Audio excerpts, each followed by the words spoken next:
अभी हमने ऑफलाइन में पढ़ा था digestion in mouth and digestion in stomach. आज ऑनलाइन में हम डाइजेशन इन स्मॉल इंटेस्टाइन पढ़ने जा रहे हैं। ओके, सो आपकी स्क्रीन पे इस वक्त जो स्लाइड आ रहा है, it is actually what we call as digestion in small intestine. तो आपको जो स्क्रीन पे आ रहा है, it is digestion in small intestine. वुछ सा बेटा यम साथ फूड और स्मॉल इंटेस्टाइन मज वोतमुत, स्मॉल इंटेस्टाइन में सबसे पहला पार्ट है ड्यूडेनम। और हमने शायद एक क्लास में भी लिखा था, बल्कि क्लास में हमने ये टॉपिक देखा था। और इसमें मैंने आपको कहा था कि जो फूड है, food reaches the particular small intestine, and when the food reaches the small intestine it reach in the form of chyme. अगर तो ये तो विचू ड्यूडेनम जो है, it receives the food from semi digested acidic semi solid paste, जो कहां से आया, स्टमक से। ठीक है, सो मैंने उस स्फिंक्टर के बारे में बोला, पाइलोरिक स्फिंक्टर है जो रिसीव करता है food from the stomach, where three main secretion. अब जो है ना, पहला पार्ट जो है जो स्मॉल इंटेस्टाइन का है, that is duodenum, right, C shaped part, जो स्टमक के फौरन बाद आता है। ये था यहाँ पे स्टमक, और स्टमक के फौरन बाद आता है हमारा ड्यूडेनम। देखो बेटा, ड्यूडेनम में सबसे पहले मैं आपको बता दूंगा तीन मेन सिक्रीशंस होती हैं। सबसे पहले इंटेस्टाइनल जूस होता है उसमें, ओके, ड्यूडेनम में, क्योंकि ड्यूडेनम इंटेस्टाइन का पार्ट है। और इसमें पेनक्रियाटिक जूस आता है, जो कहां से आता है, शाबाश, पेनक्रियास से आता है। और इसके अलावा इसमें बाइल भी आता है, जो कहां से आया है, लिवर से।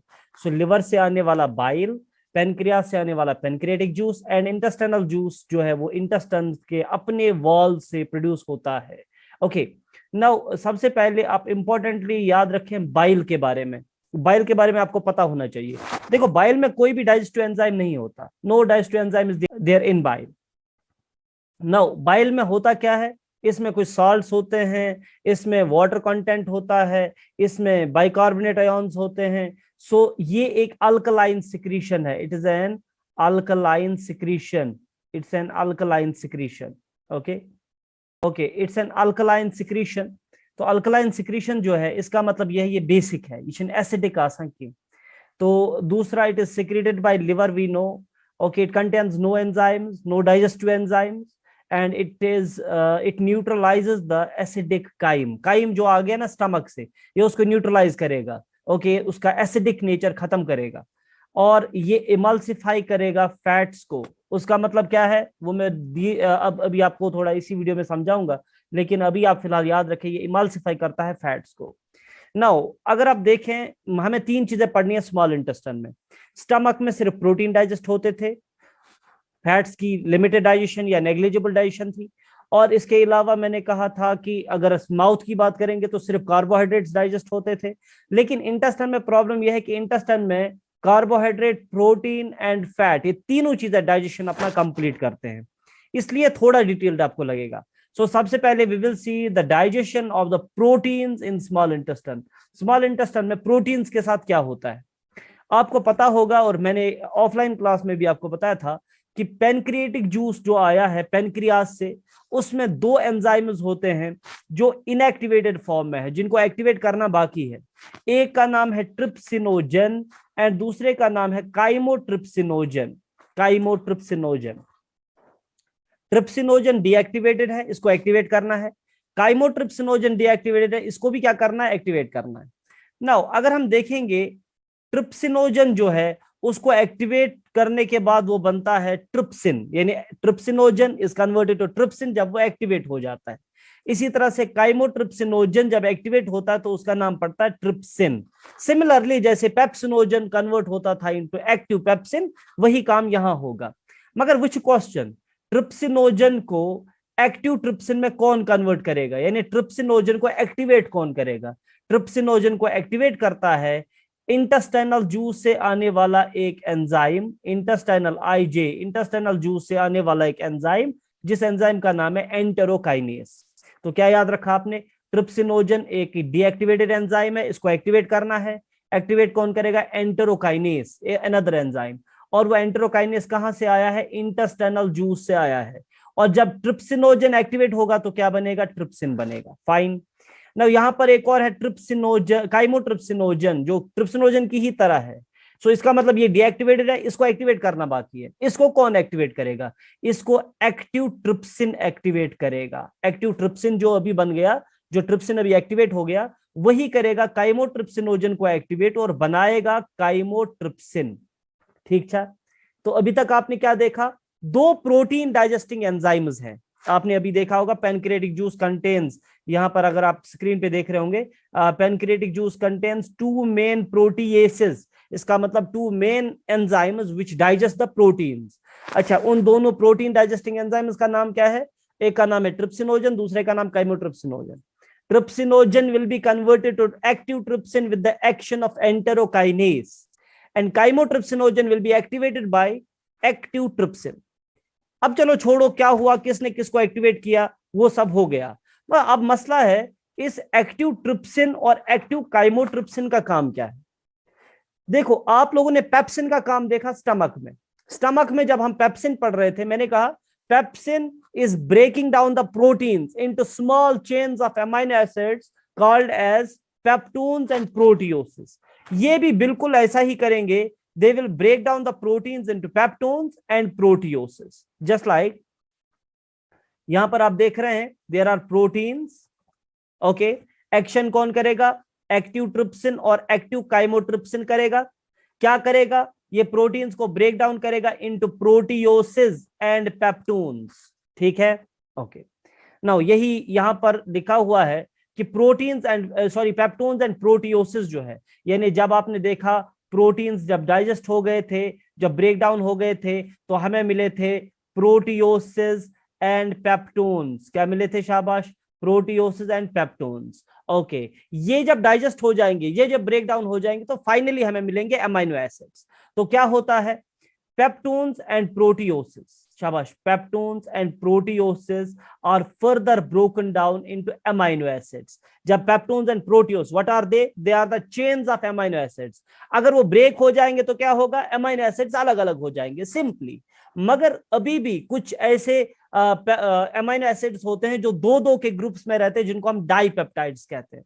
चलो इसको ऐसे समझते हैं। We have two enzymes, more two enzymes. अभी जो एंजाइम्स पढ़े उनके अलावा एक का नाम है कार्बोक्सीपेप्टाइडेस, दूसरे का नाम है एमाइनोपेप्टाइडेस। कार्बोक्सीपेप्टाइडेस और एमाइनोपेप्टाइडेस पेप्टोन्स एंड प्रोटियोसिस पे काम करेंगे। शाबाश, प्रोटियोसिस एंड पेप्टोन्स पे काम करेंगे, और उनमें से क्या निकालेंगे? वह अलग अलग अमाइनो एसिड्स को अलग अलग निकालेंगे। अगर आपको याद होगा, जो ऑफलाइन क्लास मैंने पढ़ाई थी, उसमें मैंने कहा था कि ये जो फॉर एग्जांपल प्रोटीन्स हैं, जब उनको डाइजेस्ट किया जाएगा तो कैसे प्रोटियोज एंड पेप्टोन्स बनेंगे, जिनको हम पेप्टाइड चेन्स कहते हैं। And peptide chains further divide होंगे इनटू डाइपेप्टाइड्स, दो दो अमाइनो एसिड की बनी हुई छोटी छोटी चेन्स, एंड उसके बाद अमाइनो एसिड्स अलग निकलेंगे। तो प्रोटियोसिस एंड पेप्टोन्स पर कौन एक्ट करेगा? कार्बोक्सीपेप्टाइडेस एंड अमाइनोपेप्टाइडेस, एंड देंगे क्या? वो अलग अलग अमाइनो एसिड्स। मगर अब भी कुछ अमाइनो एसिड्स ऐसे हैं जो दो दो के ग्रुप्स में बैठे हैं, तो जिनको हम डाइपेप्टाइड्स कहते हैं। ये क्या होता है? शाबाश, एक अमाइनो एसिड और दूसरा अमाइनो एसिड जब आपस में मिलेंगे तो डाइपेप्टाइड बनेगा। ओके, नाउ इसका मतलब ये है डाइजेशन ऑलमोस्ट हो चुकी है, लेकिन अब ये जो अभी अभी डाइपेप्टाइड्स बन गए, उनका क्या करें? उनको अलग से तोड़ने के लिए इंटेस्टाइनल जूस में एक और एंजाइम होता है, डाइपेप्टाइडेस। तो डाइपेप्टाइडेस डाइपेप्टाइड्स को तोड़ता है इनटू अमाइनो एसिड्स। शाबाश, क्या हुआ? प्रोटीन टूटे into peptones and proteoses, proteose and peptones टूटे इनटू अमाइनो एसिड्स, एंड वहां कुछ डाइपेप्टाइड्स भी निकले। और डाइपेप्टाइड्स को तोड़ने के लिए डाइपेप्टिडेस नाम के एंजाइम्स हैं। अब अगर आपको याद रखने में दिक्कत है कि ट्रिप्सिनोजन क्या करता था, ट्रिप्सिन क्या करता था, काइमोट्रिप्सिन क्या करता था, तो याद रखो पेप्सिन, ट्रिप्सिन, काइमोट्रिप्सिन, ये तीन बिल्कुल मिलते जुलते एंजाइम्स हैं। ट्रिप्सिन, पेप्सिन, काइमोट्रिप्सिन, इन सब का, इन तीनों का काम क्या है? प्रोटीन्स को पेप्टोन्स एंड प्रोटियोसिस में कन्वर्ट करना। उसके बाद पेप्टोन्स एंड प्रोटियोसिस का आपको याद रखना है, उनको कौन ब्रेक डाउन करेगा? कार्बोक्सीपेप्टाइडेस और एमाइनोपेप्टाइडेस। डिवाइड किस में करेगा? अमाइनो एसिड्स में। अब वहां कुछ डाइपेप्टाइड्स मिले, और उन डाइपेप्टाइड्स को तोड़ने के लिए डाइपेप्टिडेस नाम के एंजाइम्स हैं। तो इसका मतलब in this way proteins are completely digested into amino acids in small intestine. हो गई प्रोटीन की digestion complete. Now let's talk about what happens with the carbohydrates? बेटा याद करो, जब मैंने आपको कार्बोहाइड्रेट की डाइजेशन, स्टार्च की डाइजेशन पढ़ाई थी ऑफलाइन क्लास में, मैंने आपको कहा था कार्बोहाइड्रेट्स यानी स्टार्च जो है, it is converted to sugars, that means disaccharides. Okay, कहां पर? In the mouth. किसकी मदद से? सिल्वरी एमाइलेस की मदद से। यहां पर लेकिन मैंने उस वक्त भी कहा था कि स्टार्च की डाइजेशन जो माउथ में हो गई थी, वो सिर्फ 30% ऑफ द स्टार्च को डाइजेस्ट कर सका था। यानी सिल्वरी एमाइलेस ने सिर्फ 30% ऑफ द स्टार्च को क्या किया था? डाइजेस्ट किया था। और किस में कन्वर्ट किया था? डाइसैकेराइड्स में। 70% ना डाइजेस्ट गस में। हाँ, सो 70% स्टार्च का होगा क्या? 70% स्टार्च एज सच पहुंच गया अब कहां? इंटेस्टाइन्स में। ओके, क्योंकि इंटेस्टाइन में अलग अलग से प्रोटीन, कार्बोहाइड्रेट, फैट नहीं आया, पूरा फूड आ गया। अब हमने अलग अलग करके इसलिए पढ़ा सो दैट हमारे समझने के लिए आसान हो जाए। देखो बेटा, स्टार्च के साथ अब इंटेस्टाइन के अंदर क्या होगा? पेनक्रिएटिक जूस है, उसमें एक एमाइलेस है, इसका नाम है पेनक्रिएटिक एमाइलेस। पेनक्रिएटिक एमाइलेस तब तक काम नहीं कर पाएगा जब तक फूड जो होगा वो बेसिक नहीं होगा।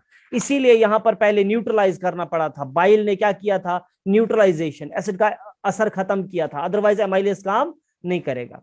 नाउ पेनक्रिएटिक एमाइलेस जो है, ये स्टार्च को वैसे वही रिएक्शन जो माउथ में पड़ी थी, डाइसैकेराइड्स में तोड़ेगा। और डाइसैकेराइड कौन कौन होता है? डाइसैकेराइड होता है maltose, isomaltose, lactose, sucrose, dextrin, limit dextrin. ठीक है, सो ये सब जो है ये डाइसैकेराइड्स हैं। तो जो रिएक्शन आपने माउथ में पड़ी थी उसी रिएक्शन को कॉपी पेस्ट करना है, मगर सिर्फ आपको एंजाइम चेंज करना। वहां सिल्वरी एमाइलेस था, यहां पेनक्रिएटिक एमाइलेस है।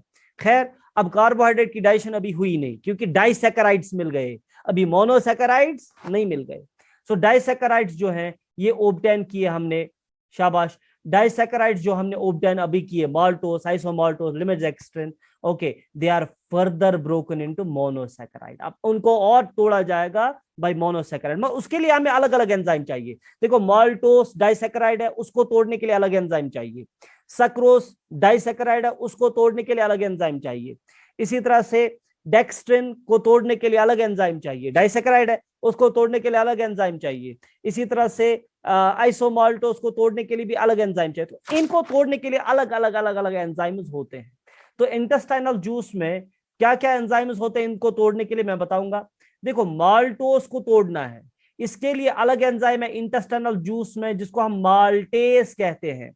तो इसने माल्टोस को तोड़ा इनटू 2 ग्लूकोज मॉलिक्यूल्स। मैं समझाना चाहूंगा।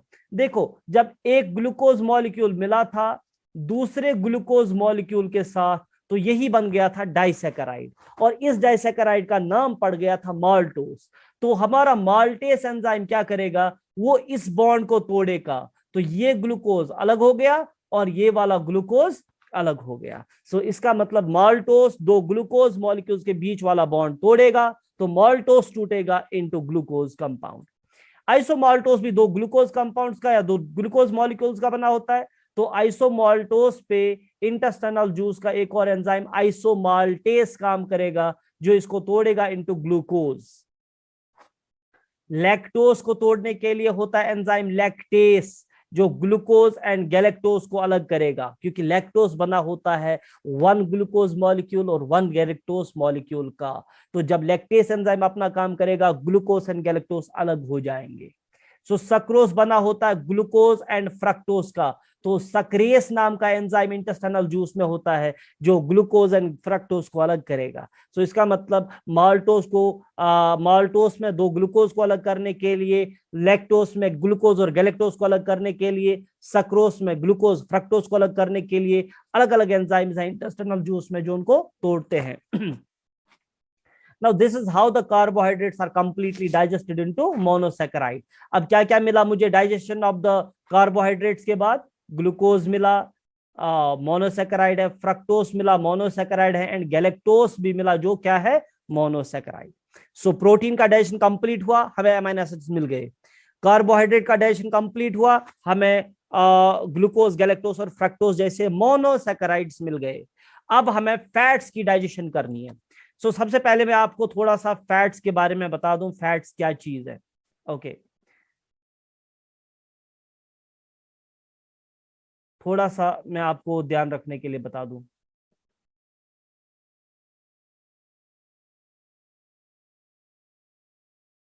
ओके, फैट जो होता है ना, फैट, हम जो फैट खाते हैं that's called as triglyceride fat. Triglyceride, ठीक है। ट्राइग्लिसराइड फैट का मतलब होता है उसमें दो कंपोनेंट्स होते हैं। एक होता है उसका बैकबोन जो बना होता है ना फैट का, ट्राइग्लिसराइड फैट का, वो एक अल्कोहल है। और उस अल्कोहल का नाम क्या है? ग्लाइसरॉल। फैट में अल्कोहल होता है और उस अल्कोहल का नाम क्या है शाबाश? ग्लाइसरॉल। और इसमें तीन लॉन्ग चेन कंपाउंड्स होते हैं, जिन लॉन्ग चेन कंपाउंड्स का नाम होता है फैटी एसिड। कभी कभी ग्लाइसरॉल एक फैटी एसिड के साथ मिला हुआ होता है। अगर ग्लाइसरॉल और एक फैटी एसिड था, इसको हम कहते हैं मोनोग्लिसराइड फैट। अगर एक ग्लाइसरॉल और एक फैटी एसिड आपस में मिला हो, दो फैटी एसिड्स आपस में मिले होंगे, इट इज डाइग्लिसराइड फैट। और अगर एक ग्लाइसरॉल अल्कोहल एंड तीन फैटी एसिड्स आपस में मिले होंगे तो क्या होगा? ये ट्राइग्लिसराइड फैट। जो हमने फैट्स खाए होते हैं फूड के साथ, वो जनरली होते हैं ट्राइग्लिसराइड फैट्स। अब देखो होता क्या है, हमारी बॉडी में अब पहुंच गए हैं ट्राइग्लिसराइड फैट। इन ट्राइग्लिसराइड फैट्स को क्या करना है? इनको तोड़ना है। क्या करना है? तोड़ना है। तोड़ने का मतलब डाइजेशन करना। डाइजेशन का मतलब इनका ग्लाइसरॉल मुझे अलग निकालना है और एक एक फैटी एसिड मुझे अलग निकालना है। तो ये है फैट मॉलिक्यूल का अपना स्ट्रक्चर। ये है फैट मॉलिक्यूल, ठीक है। इसमें क्या क्या मिला हुआ है? जो ग्रीन से आपको दिख रहा है ये ग्लाइसरॉल है, और जो रेड से तीन आपको लाइंस दिख रही हैं या ब्लॉक्स दिख रहे हैं, ये हैं फैटी एसिड्स। जब हमारा लाइपेस यानी हमारा डाइजेस्टिव एंजाइम, लिपिड डाइजेस्ट करने वाला लाइपेस, इस पर एक्ट करेगा तो यहां आप देख रहे हो ग्लाइसरॉल अलग हो गए हैं, फैटी एसिड्स अलग हो गए। यह है डाइजेशन ऑफ द फैट। थे उसका नजर ये क्या गए? डाइजेशन ऑफ फैट, शाबाश, इन स्मॉल इंटेस्टाइन। क्योंकि माउथ में तो होगी नहीं, स्टमक में होगी but negligible. If you do not write it in exam, don't worry, okay, क्योंकि proper digestion of fat will occur in the small intestine. Which fat is digested in a very little amount in stomach. वहां पर negligible है because वहां पर mild gastric lipase है। मगर उसका एक रीजन है, स्टमक में जब फैट्स होते तो वो इमल्सिफाइड नहीं होते। अब इमल्सिफाइड का मतलब क्या है? वेट करो, मैं बताता हूं इमल्सिफिकेशन का मतलब, थोड़ी देर वेट करो।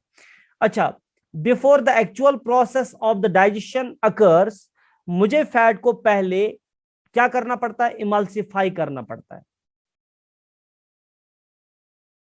Before we digest the fats, fats in हटमुटे डाइजेस्ट गसाकिए, उनको पहले क्या करना पड़ता है? इमल्सिफाई। देखो उसका मतलब क्या होता है। देखो हमारा जो अभी कंटेंट है ना, काइम कहां से आया? स्टमक से आया, इंटेस्टाइन में। उसका मेन कंटेंट क्या है? शाबाश, उसका मेन कंटेंट है वाटर। क्या है उसका मेन कंटेंट? वाटर।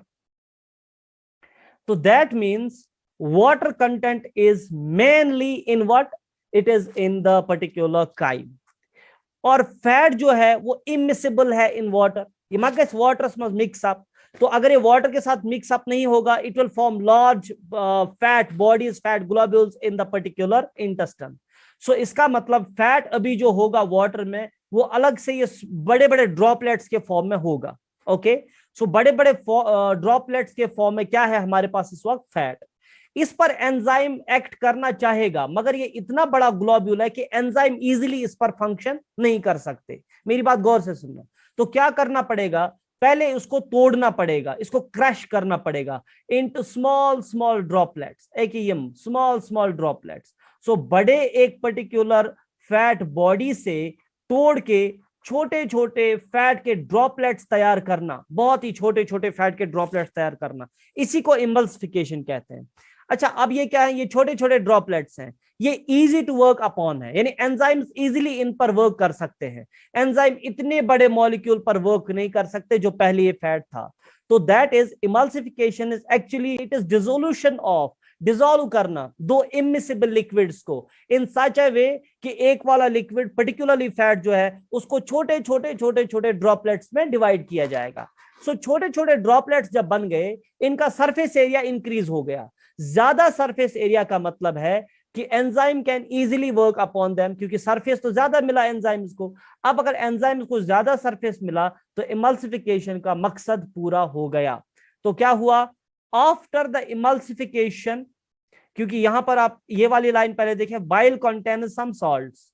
बाइल तो है ना, बाइल का भी हमने फंक्शन ही नहीं देखा, तो अब आया बाइल का फंक्शन। बाइल क्या करेगा, बाइल में कुछ सॉल्ट्स होते हैं, वो इमल्सिफाई करते हैं फैट को। यही फैट के बड़े मॉलिक्यूल को क्या करते हैं, क्रश करते हैं, small small small small droplets of fat. उससे फैट का सरफेस एरिया इंक्रीज होता है, एंजाइम्स के लिए उन पर एक्ट करना इजी हो जाता है। सिंगल रिएक्शन क्या होता है, अब after emulsification fats are digested by pancreatic lipase. Pancreas में लाइपेस जो है वो ट्राइग्लिसराइड फैट को तोड़ेगा, उसमें से 3 फैटी एसिड्स को अलग निकालेगा और ग्लाइसरॉल को अलग निकालेगा। अब वो आपको ऐसे दिखेंगे, ये ग्लाइसरॉल अलग हो गया, ये रेड वाले फैटी एसिड्स अलग हो गए। तो this is the digestion of the fats into fatty acids and glycerol. क्या क्या हुआ फूड के साथ इन आवर स्मॉल इंटेस्टाइन? सबसे पहले बेटा कार्बोहाइड्रेट की डाइजेशन कंप्लीट हो गई और हमें मोनोसैकेराइड्स मिले, ग्लूकोज, गैलेक्टोज, फ्रक्टोज। और बेटा प्रोटीन्स की डाइजेशन कंप्लीट हो गई, हमें मिल गए अमाइनो एसिड्स। और यहां पर फैट्स भी डाइजेस्ट हो गए, तो हमें क्या मिला, फैटी एसिड्स एंड ग्लाइसरॉल। तो this is the complete digestion of the food in the alimentary canal. तो डाइजेशन कहां स्टार्ट होती है, इन माउथ। डाइजेशन कहां कंप्लीट होती है, डाइजेशन कंप्लीट होती है in small intestine.